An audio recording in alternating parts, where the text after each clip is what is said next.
día, mi nombre es Jonier Torres y hoy yo les vengo a hablar sobre la drogación. En el derecho romano, la drogación era un método de adopción para las personas sui iuris, personas que no estaban bajo la disposición de otra persona, pasan a ser alieni iuris, personas bajo la disposición del adrogante. Reglas especiales y efectos de la drogación. Reglas especiales. Debía celebrarse bajo comicio jurado la iniciativa del Pontífice Máximo. No solo se tenía que tener el consentimiento del adrogante y el adrogado, sino también del pueblo, estructurado bajo 30 curías. Efecto. Debía comprobarse la utilidad para el adrogado. Tenía que tener el consentimiento de los parientes o familiares cercanos. Los bienes del adrogado pasan a ser del adrogante, excepto las deudas que quedan en el adrogado. Si el adrogado tenía esposa o hijos bajo su cargo, estos quedan bajo custodia del adrogante. Si de alguna forma muere el adrogado, los bienes pasan a ser de la familia de origen. Si la adopción no era útil para el adrogado, esta se podía dejar sin efecto. Reglas comunes de la adopción y la drogación. El adoptado tenía que tener 18 años y el adoptante tenía que tener 60 años. Las mujeres no pueden adoptar y los esclavos no pueden ser adoptados a menos de que tengan la autorización de sus amos. La adrogación solo se permitía a las personas que no tenían hijos bajo su custodia. Reformas de Justiniano. Justiniano en sus novelas 118 a los años 543 y 127 a los años 548 dio el golpe de gracia a la familia Nasticia, asegurando el triunfo del parentesco de sangre, estableciendo 4 reformas. La primera, los descendientes; la segunda, los ascendientes o hermanos hermanos del mismo padre; los consanguíneos del mismo padre o uterinos de la misma madre; y los colaterales ordinarios. Tutela de los impúberes. Era una persona jurídica que se dedicaba a proteger a los menores. Este era un poder de derecho civil el cual se le daba a las personas libres para proteger a otras personas que no se podían proteger debido a su edad. Tutela testamentaria. Esta tutela se daba por el patriarca o padre de familia, el cual al momento de morir dejaba en su testamento cuál sería el próximo tutor para sus hijos. La tutela legítima. Se define que a falta de nombramiento testamentario se designa el próximo testador como el que tiene más vínculos civiles. Esto cambió en el derecho justiniano y se modificó por el que tenga más vínculos de sangre. Tutela deferida por el magistrado o dativa. Esta tutela tuvo lugar cuando no tenía lugar ninguna de las dos anteriores. Esta era conferida por un magistrado y abajo de los interesados o los familiares cercanos.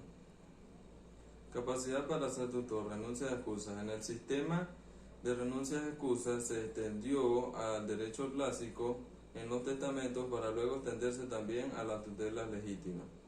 De las muchas excusas, las más significativas son el desempeño de los deberes públicos, cargo público o oficio de caridad pública como sacerdote, magistrado o maestro. Razones personales como llegar a los 70 años, pobreza extrema, una enfermedad grave o ignorancia. Obligaciones con la familia, tener más de 3 hijos o un cargo de tutor o curador. Y razones del privilegio como ser veterano de guerra, atleta, entre otros. Funciones del tutor. Las dos principales funciones del tutor son las autoritas y de la gestio. Las autoritas iban a fortalecer la personalidad jurídica del pupilo, haciéndolo capaz de hacer cualquier negocio jurídico. Y de la gestio, esta va al tutor que tiene que administrar adecuadamente los bienes del pupilo, ya que este es muy menor de edad para hacerlo. El tutor tenía un poder absoluto sobre los bienes del pupilo. Esto cambió cuando un magistrado le puso 3 restricciones a su voluntad, las cuales son en cuanto a las donaciones, en cuanto a actos relacionados con pupilos y tutores y en cuanto a actos cometidos insanamente por el tutor. Pluralidad de tutores. Un tutor no solo puede ser asignado a un pupilo, sino que podría ser también al revés. Un pupilo podría ser asignado a varios tutores, esto depende de la familia de origen. Obligaciones y acciones que nacen de la tutela. La obligación principal del tutor es administrar adecuadamente los bienes del pupilo, pero esto no se hacía todo el tiempo.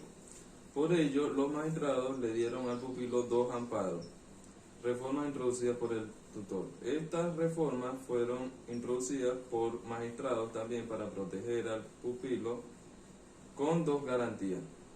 Reformas imperiales. Estas reformas iban en consecuencia de las 2 reformas anteriores que iban a proteger también al pupilo por actos cometidos por el tutor. Extinción de la tutela. La tutela se extinguía por varias razones. Una podría ser porque alguno de los dos muera, por si alguno de los dos pierde su libertad o si se termina el plazo de la tutela. Tutela perpetua de las mujeres. Esta se establece no porque sea un beneficio para la mujer, sino por un sentimiento de desconfianza hacia ella, porque podría dilapar la fortuna de su familia campesina. Clase. Estas eran iguales que la tutela de los impures, la testamentaria, la legítima y la dativa o deferida por el magistrado. Función. La función del tutor en este caso solo podía aplicarla autorita, ya que para ese tiempo ellos no podían aplicar la de la gestio. Y por último, la extinción. Extinción de la tutela. Las leyes de Lulia y Papia Poppaea eximen a las mujeres que tengan ius liberum, mujer que tenga 3 hijos o la libertad que tenga 4 hijos. Esto cambió en el siglo IV de la era del cristianismo. Curatela era una organización que se dedicaba a proteger a las personas que por su discapacidad no podían proteger sus bienes. Tipo de curatela: locos, pródigos y menores de 25 años. Locos. En Roma se distinguían 2 tipos de locos: el furioso y el mentecatus, tomado de mente. Pródigos eran personas sui iuris que se dedicaban a dilapar la fortuna de su familia. Menores de 25 años. Estos eran sui iuris que podían manipular sus bienes correctamente por su edad. Venia Aeatis. Esta era una organización que se dedicaba a que los menores de 25 años tuvieran la potestad para manipular sus bienes de manera jurídica. Esta tenía 2 condiciones. Una, que los hombres tuvieran 20 años y las mujeres 25, y un rescripto imperial. Curatelas especiales. Para ellos solo existían 3. Curatela de los sordomudos, curator ventris nomine o curador de vientre, y las curatelas excepcionales de los impúberes. Esto es todo, espero que les haya gustado. Muchísimas gracias por su atención.